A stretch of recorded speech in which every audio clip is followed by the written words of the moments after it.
Welcome to Season 2 of Skillcast, the podcast by the London Organisational Skills Development. My name is Nurbanu, and I am your host. I'm thrilled to have you join me on this journey of growth and discovery. Each episode, we're sitting down with incredible guests, think experts, pros, and inspiring go-getters who'll share the stories and skills that fuel this success. Whether you're here to sharpen your own skills, get inspired, or just enjoy some awesome conversations, you're in the right place. Let's dive in.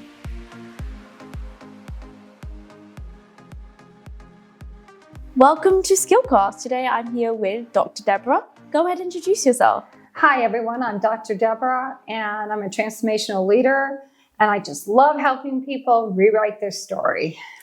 Amazing. So how did you get started? Well, in my own life, I went through a lot of different changes where a lot of people told me I couldn't do things, couldn't go to college, all because I have a couple learning disabilities. And then one day I just decided to change my whole life and stop listening to other people. And I went and got my BA, went and got my master's, and then I went and got my doctorate. And I still can't spell. I still can't do grammar. Yeah, I feel you. I'm dyslexic as well. So numbers, words, I still struggle with it. I can't do numbers either. Yeah. No. I can just about do simple. I'm doing my doctorate as well. And my main one is grammar and yes. That's my main one. Numbers I can manage. I can make do. So it's severe, but not severe enough. Nothing. I'm unstoppable, I want to say, because I've just kept going. And like yourself, you kind of people said you can't do it. I was told, why do you want to go to university? You're not even, like, your grades are useless. Like, just go get a job. And I was like, no, I want to go to uni. I want to study. And when I finished my first degree, I was like, well, I want to study more. I'm not ready for work. So I ended up doing my master's and I'm doing 2 masters. And then I got the opportunity of the PhD, and I'm a little bit delayed, and that's due to the fact that I'm struggling with the whole editing, the writing side of it because of the dyslexia. But that doesn't mean I'm not going to finish it. I still want to finish it. Well, that's exactly what I talk about. Yeah, and that's my example right there. Yeah, exactly. You just play right into it. Yeah, the whole thing is we are gifted with different things. Obviously, we're learners. We have the passion to learn and to tell other people about what we learn. But there's other people who do an amazing thing that I can't do. They know where a semicolon and a colon goes. They're called editors. And when I was getting mine, I used my friends, English teachers I used to have. I used an AI program. We're doing a lot of talking about AI this weekend, called Grammarly. I paid for the extra for the college level up high. And I'm telling you, it does a really great job.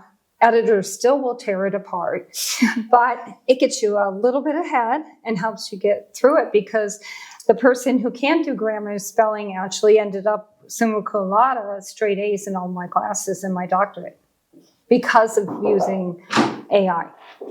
So what's your doctorate all about? My doctorate is Transformational Leadership with a concentration in transformational learning. So how did you get into that? Like, how did you get opportunity to do that? Well, I didn't go for that. Okay. So what did you go for? Well, I went actually because I wanted to be a college professor. Mm-hmm. And so I was taking college teaching and getting a doctorate in education for teaching college. But they had 4 different concentrations. And you had to take, the first 2 years, you would take several classes in each of the concentrations so that you would see which one fit you the best. Well, it turned out I was pretty good at organizational development, but when I got to transformational learning, I fell in love with the subject. And it's what I go across the globe talking to people, usually women, but, about, because it just gave me the principles to change my life. And I knew it was a powerful, powerful thing. I just totally fell in love with it when I took a couple of the classes. Yeah, and your passion is coming through for transformation as well. I'm really excited about it. So excited. So what makes your transformation program or what you do different to what other transformation coaches do? Because it's such a common word that's going around, and there's so many of them. Yeah, it's because it's a catchphrase. Yeah. But, you know, there's all different kinds. I think sometimes they put organizational development in there. And don't get me wrong, I'm good at that too. It's where I see the big pictures. I could walk in a company or a school and I can develop a program because I can instantly see what they're doing wrong. So I'm good at that. But I prefer, this is more personal. This is where I can help somebody by listening to them, talking to them. I can see where it's going wrong for them. Mm-hmm. And I like that personal kind of touch rather than working with a big organization. I know there's a lot more money in it, but I'm not totally money orientated, so I'm not struggling, so I'm fine. So tell me a bit about work. So have you ever worked for anyone before? Have you ever had a job? Because I know you said you had the learning disabilities. Oh, I've had tons of jobs. Okay, so tell me. Including a lot of entrepreneurship. I mean, I've done everything. So tell me about your jobs. Like, how did you cope on a day-to-day? And tell me about a job role that you had, actually. Yeah, well, I've worked in the school systems a lot. Okay. I still do some stuff. I do some subbing for people that in drama, music, and art that know me, and they call me over because they know I know what I'm doing, and they don't hate leaving their children with someone who doesn't know what they're doing. Mm-hmm. Yeah, regular stuff doesn't do those subjects. And that's kind of my passion. So I still do some of that. But I also worked in special ed for a while. And that was probably the most amazing experience, scary experience, and painful experience because, you know, they could turn, and I've had my arm broke, I've been scratched and things like that. But you fall so in love with the kids and you just want to give them everything you got. And I really enjoyed that period of my life. When I first got out of a really bad abusive situation and I had 3 kids I had to feed, I did everything I could. I mean, I started delivering papers, phone books. I started there because that's where I could get really good money there, by the way. Mm-hmm. You can do a route for it and get $400. So nothing to be ashamed of. I found them. But then I developed my own first company, which was lawn care. And I worked for a real estate company. And they paid me to do the clean outs. So, and I could sell some of the stuff on that.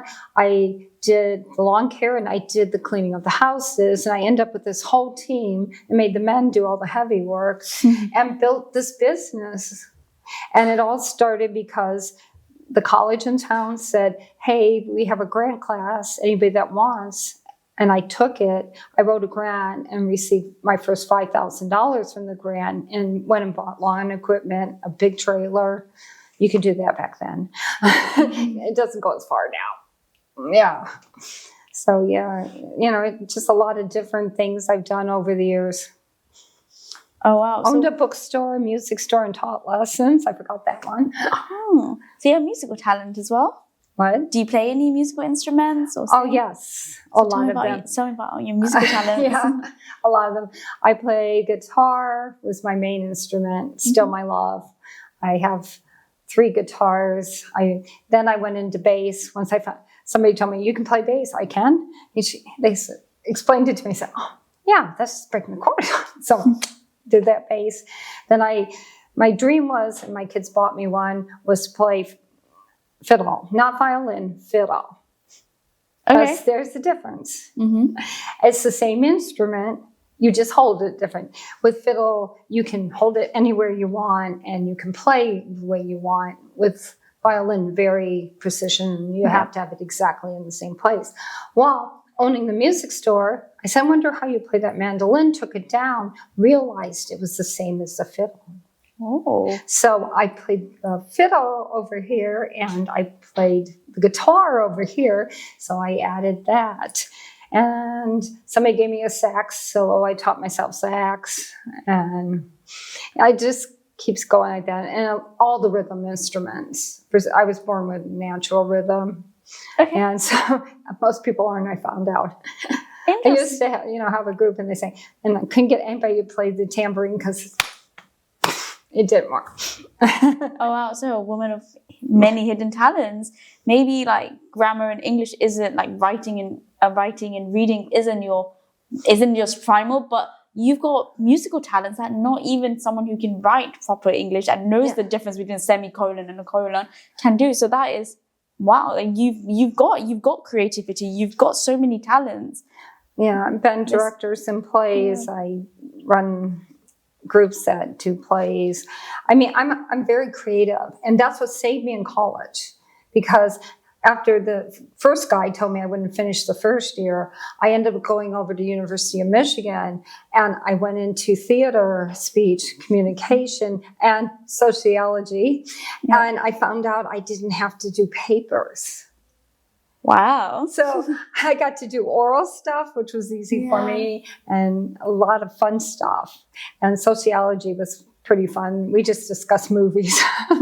Oh, so have you done any theatres before? Any productions? Yeah, we did. We've done several. We actually, the most interesting, I'll tell you that. When I was working in special ed, we particularly had one boy, but there were several kids in the neighborhood, kind of the area, but he was totally autistic. He couldn't we couldn't talk to him. Everything was a song or a cartoon. So he would always call me Barbie, and the other guy in the room, Ken. And so when he'd see me, he'd go, "Where's Ken?" I said, "I don't know. I think he took off." But you couldn't have a conversation with him. Are you ready for this?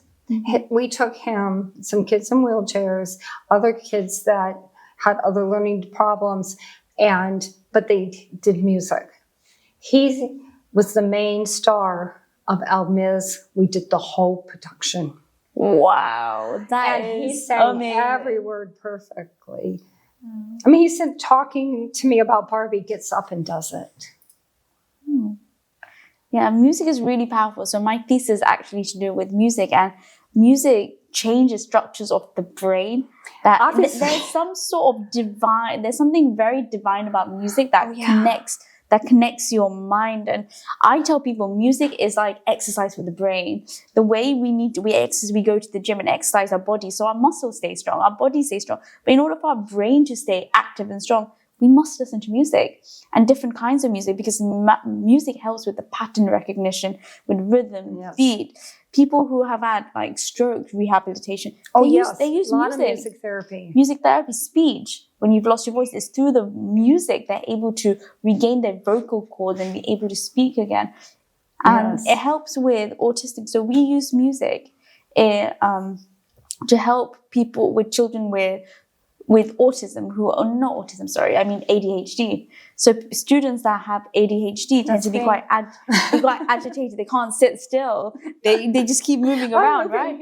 And with music, it helps them stay calm and composed, especially if you listen to the right type of music. Because if you're listening to like relaxing, like instrumental music with no lyrics, with no words, it doesn't elicit any specific emotion. It keeps them calm. But whereas if you're listening to quite like rock and roll, heavy metal kind of music, that gets them a little bit agitated, and they just want to move and they get more excited. So it's always about picking the right song to keep them at the right tone, that the frequency you want them to be at. So amazing. Exactly. And it's really cool that you're living experience and you're helping other people through your experience. I think that's really, really transformational. And I see where the transformational coach and the idea came from. It's through your living experience. Wow. Yeah, just fell in love with the whole subject of it. Yeah. So are you studying music therapy or? So no, my PhD is actually on quality of life and people with vision loss. Okay. And how it started was I was investigating how at the moment there's so many services to help with the mobility side of rehabilitation of people that are losing the sight. So we're talking about people with age-related macular degeneration, glaucoma, people who have been sighted all their life. Now, all of a sudden, their vision starts to deteriorate. And how does that feed into their mental health, into their well-being? Especially when the sun goes down, it gets quite dark. They're not able to walk outside without fearing of falling down. When they go to social gatherings, they can't see their friends' faces anymore. They feel really excluded, quite lonely. And a lot of people don't feel confident enough to say that I can't see you anymore. They just feel quite low. They fall into a lot of depression, anxiety because of going out. And that's a killer. And exactly. It is a killer. You give up on life. And because of the therapies for it are very limited. And one of the main therapies, especially in the UK, if you say, I have anxiety, depression, or stress even, they give you cognitive behavior therapy, CBT. It's a type of therapy. But these people are losing their sight. You're making them do more reading, more writing when they can't see anymore. It's not the right therapy, right? No, so I had a thing, frustrated. And I had a thing. I did a bit of research and I realized, what about music? Music has a potential to change pathways in the brain, to keep them more calm, keep them more relaxed, reduce depression, reduce anxiety, using the right sort of music. And as part of that literature review, I obviously looked at other health conditions such as stroke, ADHD, other behavioral issues, and how music helps with all of these things. And I was like, music is power. The power is in your hands. It is healing. It totally is. And that's how I got into music. And I got really enthusiastic and passionate about music. Awesome. I know, right? So whenever people talk about music, like, music is power. Music's power, movement, dance is power. These are things that really uplift people and it unleashes creativity. So actually, I have a story on that kind of. Okay, so I'm giving music lessons to this homeschooled child, and mom's insisting on being in the room, and she keeps answering for him. Finally, I said, you can stay in the room, but he's going to answer. So I started teaching him music. A couple years in, he started playing with his grandfather in a band. She goes, I don't even know who this kid is. He started talking to other kids. He started coming out. He was in our play. We did Grease. And his dad came and said, well, he can't sing a song. He can't do this. I said, yes, he can. And then when they heard him perform, they're just going, I said, he loves music. And it brought him totally out of being this kid that sat with his head down to becoming this bold young man. It just, music is so transforming. It can do amazing things. I love what you're doing. Amazing. And what about theatre? Do you think theatre has helped with building confidence? Because you're really confident and you're really theatrical. Just sitting with you. You've had to do drama theory. Drama therapy. But the thing is, the kids that go into theater, because I was working in a high school, and the kids who came and did the plays that we did, they were the kids that didn't fit anywhere else. But when they came into the theater, we have all these odd-fitting kids that fit together. They may be the actor, they may be the one that wants to run the lighting booth, they may be setting, they had different areas they liked, but they became a group of all this mixture of kids that didn't fit anywhere else. And, you gotta be a little weird to be in theater. You need an edge to you. You need this. You have to be a little different. I'm a little different, so and I love that you just embrace it, embracing being different and being confident in who you are, despite any any ailments that you may have and any conditions you have. You started off with I have learning difficulties, but you're pretty smart in different ways, and you're incredibly creative. And the lens and the transformation that you can create on someone when they unleash their creativity through the field of arts, I think that is power. Is it music, theater, all of it. Art, artistic art, even just painting and just smashing art, colors all over the place. It's power. Yeah, it's totally powerful. People don't realize how much it can change people. So your coaching, do you incorporate a lot of music, colors, art? Is that something you do, or is that is that just a passion project? I have in the past, yeah. Absolutely. Amazing. Well, it was so interesting and a really insightful conversation we've had. I have a lot of facets. Yeah, no, I can see that. Because I have a lot of things I like. You're really multidimensional. I love that. So how can people... I just can't spell. I can't spell, but I can do everything else, right? You know what? There's something called your phone in Google. You can look up the word and then go back and type the text. Yeah. It's okay. But you can't learn music and passion and things like that without really doing something. You can always correct spelling. Exactly. But you can't correct the sound. If your frequency for sound is wrong, if the beat is wrong, you can't correct that. But you can correct spelling and grammar. So never let that limit you. Yeah, that's probably a good place to end. Yeah, it's part of my message. Yeah, amazing. I mean, I probably stand and say, I have learning disabilities still, because that's what we need to do. We got to stop. One of the things I talk about with the transformation, we got to stop hiding what we can't do. Why? And particularly women. We think that we have to tell people we can do everything. Oh, can you organize this bazaar over here? Oh, yeah, I can do that. And then you're Googling trying to figure out how to do it, because you don't want to look like a fool, and then you're not sure, and you're upset, and you worry. Why? Just look at them and say, no, actually, I'm not very good at organizing. However, if you're doing bake sale, I can bake some mean cookies. You know, it's the whole thing. Why do we think we have to be able to do everything? We can't do everything. No one in the world can do everything. I mean, I talked yesterday and said, you know, you do maybe 1, 2, 3, if you're lucky, 4 things. I talked to a couple of people afterwards, and they're going, yeah, you said I could only do 4 things. Well, I said, no, I said 1 or 2 if you were lucky 4, because we can't do everything. And there's no shame in admitting it. And when I learned that, and I started telling people, well, no, I'm sorry, I can't spell, I can't do this. People accept it, not only accept it, but they tell me what they can't do. It's like a freedom thing for me, but it's a freedom thing for them too. Because they say, oh, I don't have to hide this anymore.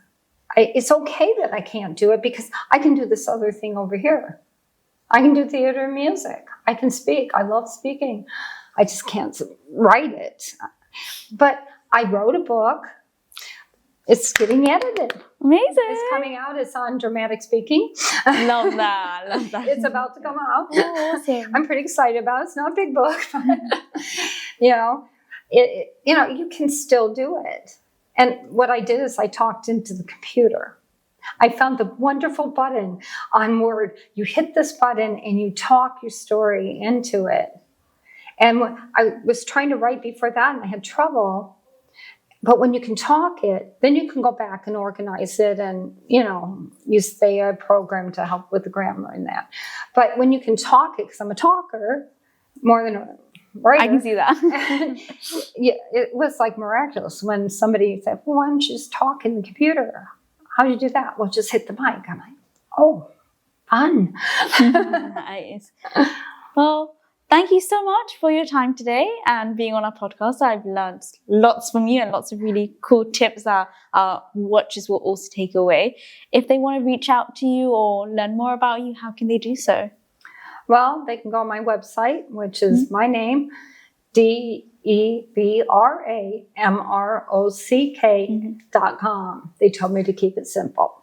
Nice. And there's a place you can fill out if you want information. Also, if they're interested in any of the dramatic speaking kind of thing, or just want to join a group of fun women, that's an easy one. It's sheroars.live. Nice. Because my brand is She Roars Boldly. Yeah. Perfect. So sheroars.live. Perfect. If you can send me a message with that, and we can put that one in the description. Awesome. Thank you.